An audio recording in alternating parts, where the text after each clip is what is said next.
오늘 우리에게 주시는 하나님의 말씀 누가복음 6장 39절에서 49절 저와 여러분이 한 절씩 나누어 교독하도록 하겠습니다. 제가 먼저 교독하도록 하겠습니다. 또 비유로 말씀하시되 맹인이 맹인을 인도할 수 있느냐? 둘이 다 구덩이에 빠지지 아니하겠느냐? 제자가 그 선생보다 높지 못하니 무릇 온전하게 된 자는 그 선생과 같으리라. 어찌하여 형제의 눈 속에 있는 티는 보고 내 눈 속에 있는 들보는 깨닫지 못하느냐? 너는 내 눈 속에 있는 들보를 보지 못하면서 어찌하여 형제에게 말하기를 형제여 나로 내 눈 속에 있는 틀을 빼라 하라 할 수 있느냐? 외식하는 자여 먼저 내 눈 속에서 들보를 빼라. 그 후에야 내가 밝히 보고 형제의 눈 속에 있는 틀을 빼리라. 못된 열매 맺는 좋은 나무가 없고 또 좋은 열매 맺는 못된 나무가 없느니라. 나무는 각각 그 열매로 아나니 가시나무에서 무화과를 또는 찔레에서 포도를 따지 못하느니라. 선한 사람은 마음에 쌓은 선에서 선을 내고 악한 자는 그 쌓은 악에서 악을 내나니 이는 마음에 가득한 것을 입으로 말함이라. 주여 하면서도 어찌하여 내가 말하는 것을 행하지 아니하느냐? 내게 나와 내 말을 듣고 행하는 자마다 누구와 같은 것을 너희에게 보이리라. 집을 짓되 깊이 파고 추수를 반석 위에 놓은 사람과 같으니 큰 물이 나서 탕류가 그 집에 부딪히게 잘 지었기 때문에 능히 유동하지 못하게 하였거니와 듣고 행하지 아니하는 자는 추수 없이 큰 흙 위에 집 지은 자와 같으니 탕류가 부딪혀 집이 곧 무너져 파괴됨이 심하니라 하시니라. 아멘. 자, 오늘 말씀 39절에서 49절 말씀 너무나 잘 아시는 말씀이시죠? 예수님께서 제자와 회중에게 맹인, 들보, 열매 그리고 주춧돌에 비유해서 말씀하고 계시는데요. 너무나 많이 들으셨을 겁니다. 이 비유의 말씀. 저도 초등학교 다닐 때부터 이 말씀을 듣고 자랐던 것 같습니다. 이 중에서도 오늘 특별히 제가 은혜 받은 45절에서 49절 말씀을 나누고자 합니다. 우리 45절, 46절 말씀 다시 한번 다 같이 한번 읽어보도록 하겠습니다. 45절 말씀. 선한 사람은 시작. 선한 사람은 마음에 쌓은 선에서 선을 내고 악한 자는 그 쌓은 악에서 악을 내나니 이는 마음에 가득한 것으로 입으로 말함이니라. 너희는 나를 불러 주여 주여 하면서도 어찌하여 내가 말하는 것을 행하지 아니하느냐. 저는 이 45절 말씀을 보면서 정말 놀랍기도 하고 신기하다라는 생각을 했습니다. 45절 말씀 주님께서 이 말씀을 보게 하시면서 다시 한번 저에게 말씀하는 듯 했었어요. 초심으로 돌아가라. 하나님께서 그렇게 말씀하시는 것을 느끼게 되었습니다. 제가 사업을 시작한 지 꼭 올해로 10년 되는 날인데요. 사실 이 말씀을 들고 제가 우리 회사에 사원을 지었습니다. 45절 말씀을 들고 사원을 지었는데요. 이게 정말 신기하다라고 느낀 게 제가 딱 10년 됐다라고 말씀드렸잖아요. 10년 됐는데 저희 회사 창업일이 3월 3일입니다. 3월 3일이면 아마도 이때쯤에 회사 사원을 짓고자 좋은 말씀이란 좋은 말씀은 다 봤을 거예요. 그래도 회사에 사원이 있기 때문에 정말 강력한 메시지를 주고 또 우리 회사가 또 하나님을 섬기는 기업으로서 하나님의 말씀에 근거한 사원을 짓겠다 이런 생각이 아마도 있었을 거예요. 그래서 성경을 보고 이곳저곳을 보는 가운데 우리 누가복음 오늘 말씀 45절 말씀이 눈에 띄게 하시더라고요. 그래서 우리 회사 사원이 뭐냐면 말씀에 근거한 좋은 생각, 그 다음에 또 바른 실천, 바른 행동, 바른 실천입니다. 그래서 듣다 보시면 너무나 당연한 말씀이시죠. 바른 생각, 바른 실천, 또 바른 표현, 이런 메시지인데 너무나 초딩스러운 학교 교훈 같은 느낌이 들지 않으세요? 그래도 하나님께서 저희에게 우리 회사에 주신 말씀이라고 생각하고 지금도 바르게 살겠다, 바른 생각을 하겠다 그렇지만 때로는 넘어질 때도 참 많았습니다. 우리 말씀에 45절 말씀은 우리의 생각과 또 말에 대해서 말씀하고 계시는데요. 우리 조용히 한번 따라서 한번 해보실까요? 이 말씀이 정말 의미 있는 말씀 같아요. 우리의 생각은 우리의 생각은 우리의 말로 나오고, 우리의 생각은 우리의 말로 나오고, 우리의 말은 우리의 행동으로 표현되며, 우리의 행동은 우리의 행동으로 표현되며, 우리의 행동은 우리의 습관으로 나오고, 우리의 행동은 우리의 습관으로 나오고, 우리의 습관은 우리의 인생이 된다. 네. 자, 즉 생각은 말로, 말은 행동으로, 행동은 습관으로, 습관은 우리의 인생이 된다는 말씀입니다.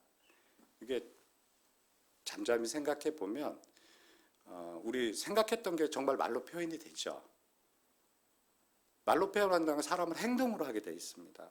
행동으로 한 것은 반복적인 행동은 우리의 습관이 되죠. 자, 우리의 습관은 우리의 인생을 좌지우지한다고 합니다. 오늘 어제 제가 이제 우리 직원과 통화한 내용을 이렇게 잠깐 다시 반복해서 녹음되어 있는 통화를 반복해서 들어볼 일이 있었는데요. 제가 IC라는 말을 2번이나 하더라고요. 우리가 바른 생각과 바른 판단과 바른 실천을 하자고 하는 회사에서 거기에 이제 대표로 있는 제가 직원과 통화하면서 IC란 말이 2번 나온다는 게 참 창피하더라고요. 그래서 그것은 말로 표현됐기 때문에 내 생각에 분명히 있었다는 말씀이거든요. 참 창피하기도 하고, 그래서 우리 직원에 와서 제가 이제 사과를 했습니다. 어제 화를 내서 참 미안하게 됐다. 그러면서 이제 할 소리 또 다 했습니다. 자, 말씀에 의하면 사람의 선과 악은 그 사람의 말로 표현됐다고 분명히 말씀하시고 계세요. 한마디로 말씀드리면 선과 악함은 반드시 말로 표현된다는 것입니다. 이 말씀은 단순히 좋은 생각을 하고 좋은 말을 하라고 말씀드리는 것이 아니라 이 말씀에 근거한 거짓 선지자를 구별할 줄도 아셔야 된다는 말씀입니다. 이것에 대해서 예수님은 마태복음 7장에 이렇게 말씀하고 계세요. 거짓 선지자는 양의 탈을 쓰고 있는 이리와 같다라고 말씀하시면서 거짓 선지자를 잘 분별해야 된다라고 말씀하십니다. 그렇다면 거짓 선지자는 우리가 어떻게 분별해야 될까요? 그것은 좋은 삶의 열매를 보면 알 수 있다고 합니다. 좋은 열매는 반드시 좋은 열매를 맺고, 나쁜 나무는 반드시 나쁜 열매를 맺을 수밖에 없다고 하시면서, 거짓 선지자는 반드시 나쁜 나무이니 당연히 나쁜 열매를 맺어야 되겠죠. 좋은 열매를 맺을 수가 없다라고 말씀하고 계시는데요. 제가 마태복음 7장 17절에서 20절 말씀 새번역 성경으로 제가 읽어드리도록 하겠습니다. 이와 같이 좋은 나무는 좋은 열매를 맺고 나쁜 나무는 나쁜 열매를 맺는다. 좋은 나무가 나쁜 열매를 맺을 수 없고 나쁜 나무가 좋은 열매를 맺을 수 없다. 좋은 열매를 맺지 않는 나무는 찍어서 불 속에 던진다. 그러므로 너희는 그 열매를 보고 그 사람을 알아야 된다. 자, 말씀하시잖아요, 여기서. 나쁜 나무가 어떻게 좋은 열매를 맺겠습니까? 그랬을 때 어떻게 하신다고 그랬죠? 불 속에 찍어 던진다고 그랬습니다. 이 불 속에 던지는 그 나무는 우리가 말하는 거짓 선지자를 말씀하시는 거겠죠. 여기서 드리는 말씀 중에 좋은 열매란 주님의 말씀을 듣고 행하는 삶의 열매입니다. 열매는 무엇일까요? 열매는 결실이죠. 최종으로 피어나는 꽃이라고 합니다. 열매. 우리 기독교의 신앙은 그냥 듣고 흘려버리는 신앙이 아니고, 듣고 행하는 행동과 들음에서 행동으로 이어지는 그 조화에 있다고 하십니다. 주여 주여 외치기만 하고 실상으로 예수님의 말을 따르지 않는 자를 향해 예수님은 책망하고 계시죠. 그 책망을 넘어 경고하고 계시는 것입니다. 우리가 지금 마지막 때를 살아가는 우리는 거짓 선지자들의 유혹에 또 미혹에 넘어지지 말아야 됩니다. 이때 우리가 반드시 말씀대로 행하는 아름다운 열매가 있는지 지금 이 시간을 통해서 다시 한번 또 체크를 해보셔야 되겠습니다. 우리가 세상에서 우리가 미혹하는 것이 너무나 많습니다. 우리 여기 가까운 모란 역만 나가도 정말 하나님의 말씀이라고 전하는 분들이 많은데요. 실제 하나님의 말씀을 전하는 사람보다 거짓 말씀, 거짓 선지자들이 너무나 많은 것을 볼 수 있습니다. 이 험한 세상을 살아갈 때 가면서 정말 하나님이 거짓 선지자와 참 선지자를 확실히 구별하시는 우리 귀한 포도나무 교회 성도님들 되시기를 주님의 이름으로 기도드립니다. 자, 계속해서 예수님 말씀대로 행하는 믿음에 대해서 집과 주춧돌에 비유해서 말씀하고 계십니다. 우리 47절에서 49절 함께 읽어보실까요? 47절에서 49절 내가 나와 시작. 내게 나와 내 말을 듣고 행하는 자마다 누구와 같은 것을 너희에게 보이리라. 집을 짓되 깊이 파고 추수를 반석 위에 놓은 사람과 같으니 큰 물이 나서 탕류가 그 집을 부딪히고 잘 지었기 때문에 능히 요동하지 못하게 하였느니 듣고 행하지 아니한 자는 주추 없이 흙 위에 집 지은 사람과 같으니 탕류가 부딪힘에 집이 곧 무너져 파괴됨이 심하니라 하시니라. 오늘 말씀에는 두 가지 종류의 집이 나옵니다. 이것도 이제 저희가 너무나 잘 아시는 말씀입니다. 우리 두 가지 종류의 집이 나오는데 한 집은 반석 위에 아주 잘 지은 집이고요. 또 하나는 그냥 모래 위에 대충 지은 집입니다. 근데 우리가 어렸을 때 들었던 말씀 중에 하나가 뭐였었냐면요. 항상 우리는 반석 위에 지은 집 같은 삶을 살아야 된다고 어렸을 때부터 그런 말씀 많이 들었을 겁니다. 여기서 말씀하시는 반석 위에 지은 집은 어떤 집이냐면요. 굳세게 잘 서 있는 집. 비바람에 흔들리고 비바람에 넘어지는 집은 모래 위에 지은 집이라고 말씀하고 계십니다. 이 예화를 통해서 정말 하나님께 주시는 강력한 메시지가 있었어요. 우리가 집을 지을 때 내가 살 집을 짓는다고 생각을 해보세요. 그냥 모래 위에 주춧돌 없이 집을 짓는 분이 있겠습니까? 내 집을 짓는데 모래 위에 그냥 대충 지으시겠어요? 아마도 내가 살 집이라면 주춧돌도 깊이 심고 야무진 땅에 집을 지으실 겁니다. 또 예를 들어서 옆에서 집을 짓는데 그냥 집 짓는 모습을 볼 수가 있죠. 집을 짓는데 대충 지어요. 그냥 땅 다짐도 안 하고 기초도 아주 기본적인 거를 이렇게 심고 집을 짓습니다. 그러면은 우리 성도 여러분들 뭐라고 생각하시겠어요? 정말 이쁘게 잘 짓네, 잘 짓고 있네. 정말 근사한데? 이러실까요? 아니죠. 아니 저 사람을 집 짓는데 왜 저렇게 짓지? 저거 위험하지 않을까? 아마도 그렇게 생각하실 거예요. 근데 이처럼 우리가 집 짓는 게 주춧돌을 위에 주춧돌을 깊게 심고 반석 위에 짓는 것이 당연한 것이죠. 특별한 것이 아닙니다. 당연한 것인데 우리가 관가하지 못하는 것 중에 하나가 우리 삶을 모래 위에 짓고 있지는 않으신지요. 내가 살 집인데 내가 본향에 돌아가는 그날까지 내가 살 집도 본향 돌아가서 천국을 누리면서 살아야 될 집을 모래 위에 지으시지는 않으시는가요? 너무나 당연한 것을 우리는 특별하게 생각합니다. 그래서 하나님께서 정말 말씀하시는 게 반석 위에 집 지으라고 말씀하고 계시죠. 믿음을 굳건히 심으라고 말씀하고 계십니다. 오늘 예수님께서 이 말씀을 하시는 것은 제자들에게 제자들은 일반적인 사람도 있을 것이고 일반적이지 못한 사람들도 아마도 있었을 것입니다. 예수께서 이 비유의 말씀을 하실 때 반석 위에 짓는 사람은 예수님 말씀을 듣고 행하는 사람. 우리가 보통 말씀은 잘 듣습니다. 교회 딱 나가면 잊어버리죠. 나는 다시 세상 속으로 돌아왔으니 세상과 동행하면서 살겠다라는 그 마음이 무의식 중에 있을 수도 있습니다. 그러나 하나님께서 전해주는 메시지, 하나님의 말씀을 듣고 그 삶을 계속 영위해가는 우리 귀한 성도님 되시기를 주님의 이름으로 축복합니다.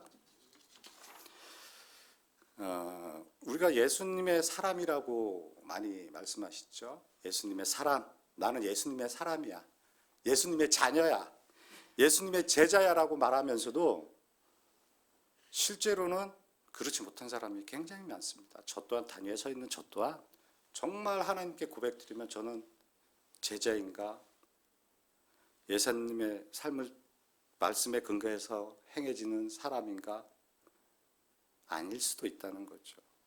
우리가 예수님의 사람, 예수님의 제자, 예수님의 자녀라고 말할 때는 말씀을 듣고 행하는 것이 자녀, 사람, 제자인 것입니다. 기억하실지 모르시겠지만 정확히 딱 5개월 하루 지났습니다. 9월 24일 날 제가 이 단위에 서서 말씀드린 적이 있었는데요. 기억하시는 분이 우리 권사님들 중에 한 분이 한참 지나서 그때 그 사람 만나기로 했는데 어떻게 됐어요? 라고 그런 질문을 하신 적이 있었는데요. 제가 그날 어떤 말씀을 드렸냐면 9월 24일인가 26일이겠죠. 작년 26일 날 정말 중요한 사람을 만나기로 약속이 되어 있었는데 제가 그 마음을 갖고 굉장히 회개를 많이 했다라고 말씀드린 적이 있습니다.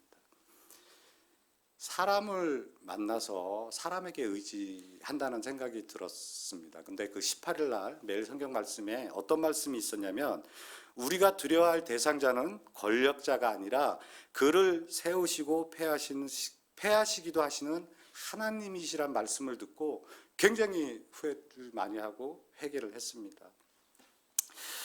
자, 말씀을 근거해서 사원을 짓고 또 매년 한개 교회, 개척교회나 어려운 교회를 도와가면서 늘려가면서 우리 회사가 영위하겠다라고 하나님 앞에 세운 기업입니다. 저희 회사는. 그런데 사람을 의지하고 있더라고요. 주추를 반석 위에 세운 기업이라고 생각했고 정말 열심으로 사는 기업이라고 생각했는데 24년 한 해, 작년 한 해 정말 어려운 시기를 보냈습니다. 회사가 굉장히 어렵고 창업이라 이렇게 어려운 적이 없었어요. 그러다 보니까 어떤 생각이 드냐면 선교의 마음도 있어야지 드리는 거 아니냐, 그런 생각도 들었고 이 일을 계속 해야 되나, 또 한편으로는 내가 사업이 영위돼서 정말 물질의 축복이 있다면 그때 다시 시작할까, 이런 마음이 들더라고요. 이런 마음으로는 정말 하나님께 의지하고 기도하지 못하고 이런 마음 드는 것도 기도 중에 어떤 마음이 있었냐면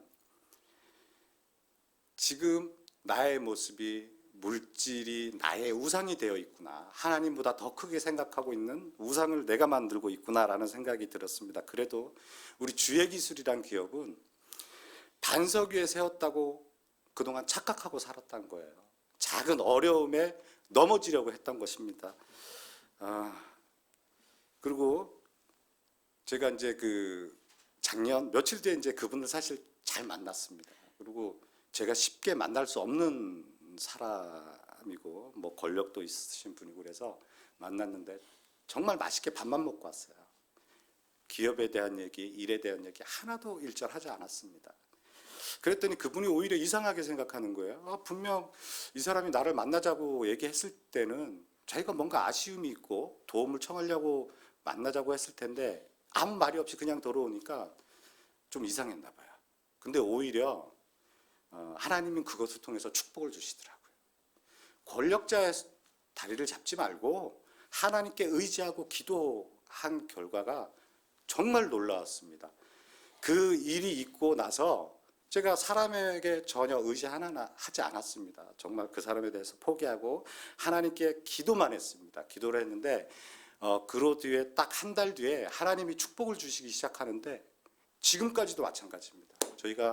저희 같은 뭐 이렇게 크지 않은 기업에서 우리나라 5대 기업에 들어가는 회사 중에 하나, 모든 인력을 지금도 뭐 앞으로 한 7년은 할 것 같아요. 저희가 2년마다 단위 계약인데 그쪽 그 그룹을 전체 유지 보수할 수 있는 사업의 기회를 주시고, 또 하나는 이게 2달 반 만에 일어난 일입니다. 공공기관 큰 사업을 수주케 하시고, 또 군 공공사단의 신축공사 들어가는 통신공사를 저에게 다 맡기는 그런, 경이롭다고 해야 되나요? 하나님의 정말 놀라운 능력을 받습니다.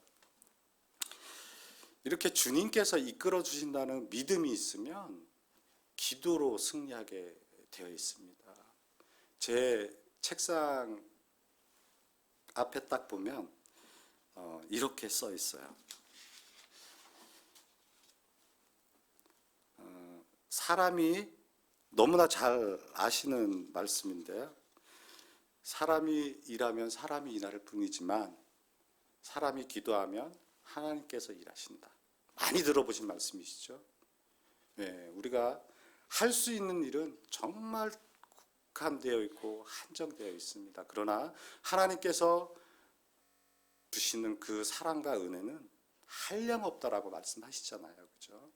사람에게 의지하지 마시고 정말 하나님께 기도하시고 하나님께 축복받는 우리 모두, 저와 우리 포도나무 교회 성도님들 되시기를 주님의 이름으로 축복합니다. 그리고 정말 참된 신앙인인지 아닌지는 평상시에는 잘 알 수가 없습니다. 평상시에는 그냥 물 흐르듯이 조용히 흐르죠. 그러나 어려움이 생기고 정말 탕류와 같은 홍수가 생겼을 때 내가 참된 신앙인인지 아닌지는 알 수 있는 겁니다. 어려움이 닥쳤을 때 정말 하나님께 의지하고 흔들리지 않고 실망하지 않고 하나님께 의지하고 기도하는 그 모습이 정말 하나님 앞에 바로 서는 참된 신앙인이 아니겠습니까? 고난과 어려움이 있을 때도 정말 하나님께 의지하시는 우리 모두가 되기를 소원합니다. 그리고 오늘 말씀을 통해서 주님이 분명히 말씀하시는 것이 하나 있었습니다. 정말 어떤 어려움이 있고 고난이 있더라도 기도로 이겨내시기를 바랍니다. 우리에게는 어떤 어려움이 항상 있죠. 이 세상 자체가 우리가 천국 같은, 천국이 아닌 정말 마귀 사탄이 세상을 다스리는 땅이라고 그러잖아요. 기도하지 않으면 넘어지게 돼 있습니다. 당연히 넘어집니다. 그래서 우리는 항상 하나님의 말씀을 붙들고 기도하며 살아가야 됩니다. 그러므로 말씀대로 행하고 말씀에 순종하는 증인이 되는 저와 여러분 되시기를 주님의 이름으로 간곡히 부탁드리고 축복드립니다. 자, 우리 이 시간 2번 나누어 기도할 텐데요. 먼저 45절, 선한 사람은 그 마음에 선한 것을 쌓았다가 선을 내고, 45절 이 말씀처럼 매 순간 매 시간 선한 마음을 갖게 하시고 선한 것을 말하게 하시고 내 입술을 주관하여 주시기를 주여 한번 부르고 우리 다 같이 기도하도록 하겠습니다. 주여, 아버지 하나님 나의 마음속에 내 생각 끝에 선한 것만 바라보게 하옵소서. 선한 말로 인하여 선한 생각으로 선한 말을 하게 하시고 선한 또 행동으로 나오게 하시며 선한 행동으로 아버지 하나님 선한 습관이 되게 하시고 그 선한 습관이 나의 인생이 되게 하여 주옵소서. 아버지 하나님, 우리 하나님께 매달려 사는 나의 되게 하여 주옵소서. 말씀으로만 듣고 아버지 하나님 버리는 것이 아니라 그것이 행동으로 이어질 수 있도록 주님 인도하여 주옵소서. 아버지께서 바라고 하는 것은 아버지 하나님 내 삶을 주관하여 주시고 나의 입술을 주관하여 주시고 아버지 하나님 나의 행동을 주관하여 주시며 아버지 하나님 그것이 나의 습관이 되게 하여 주옵소서. 하나님께 매달려 사는 아버지 하나님 주의 자녀가 되게 하여 주옵소서. 내 입술로만 부르짖는 자가 되지 않게 하여 주옵소서. 하나님 말씀에 근거하여 사는 자가 되게 하여 주옵소서. 늘 주님만을 따르며 주님의 자녀, 주님의 제자, 주님의 사람이 되게 하여 주실 것을 믿습니다. 아버지 하나님 인도하여 주옵소서. 아버지 하나님 인도하여 주옵소서. 우리 47절에서 하실 말씀 붙들고 다시 한번 기도하겠습니다. 내게 나와 내 말을 듣고 행하는 자마다 누구와 같은 것을 너희에게 보이리라. 집을 짓되 깊이 파고 주추를 반석 위에 놓은 사람과 같으니 주님의 말씀을 듣고 말씀의 순종으로 선한 행함이 있어 반석 같은 내 집을 짓기를 원합니다. 내 믿음이 나의 반석 위에 짓는 내 믿음이 되게 하여 달라고 우리 이 시간 다 같이 주여 한번 부르고 기도하시겠습니다. 주여 아버지 하나님, 나의 삶을 주님의 반석 위에 세워 삶이 되게 하여 주옵소서. 아버지 하나님, 우리 인생은 너무나 약하고 연약합니다. 아버지 하나님, 주님이 인도하여 주옵소서. 주님이 이끄시는 대로 사는 삶이 되기를 원합니다. 아버지 하나님 기도합니다. 아버지 하나님 간절히 기도합니다. 아버지 하나님, 나의 삶을 주관하여 주옵소서. 나의 입술을 주관하여 주옵소서.